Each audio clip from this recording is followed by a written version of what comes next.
श्रीरामपूर शहरात भर दिवसा घडलेल्या निर्घृण हत्येच्या घटनेनं संपूर्ण शहर हादरून गेलंय। अवघ्या 38 वर्ष हॉटेल व्यावसायिक आकाश दुबैया यांची जेवणाच्या कथित किरकोळ कारणावरून झालेल्या वादातून धारदार शस्त्रानं हत्या करण्यात आल्याची धक्कादायक घटना घडली आहे। या घटनेनंतर श्रीरामपूर शहरात संतापाची तीव्र लाट उसळली आहे। व्यापारी, नागरिक आणि विविध सामाजिक संघटनांनी या हत्येचा तीव्र निषेध केलाय। आरोपींना तातडीने अटक करून त्यांच्यावर कठोरातली कठोर कायदेशीर कारवाई करण्याची मागणी करण्यात आली आहे। याच मागणीसाठी श्रीरामपूर शहरात बेमुदत बंद पुकारण्यात आला असून अनेक व्यापाऱ्यांनी स्वयंस्फूर्तीने आपले आस्थापन बंद ठेवत पीडित कुटुंबाला न्याय मिळावा अशी मागणी केली। दरम्यान राज्याचे जलसंपदा मंत्री तथा पालकमंत्री राधाकृष्ण विखे पाटील यांनी दुबैया कुटुंबियांची भेट घेऊन त्यांचं सांत्वन केलं।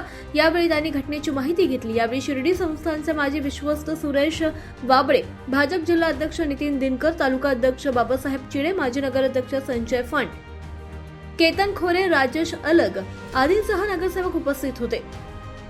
श्रीरामपूर शहरात मागील काही काळापासून गोळीबार, धारदार शस्त्रांनी हल्ले, मारामाऱ्या आणि खुनाच्या घटनांमध्ये वाढ झाल्याची भावना नागरिकांकडून व्यक्त केली जाते। त्यामुळे शहरातील कायदा आणि सुव्यवस्थेचा प्रश्न आता गंभीर बनत चाललाय।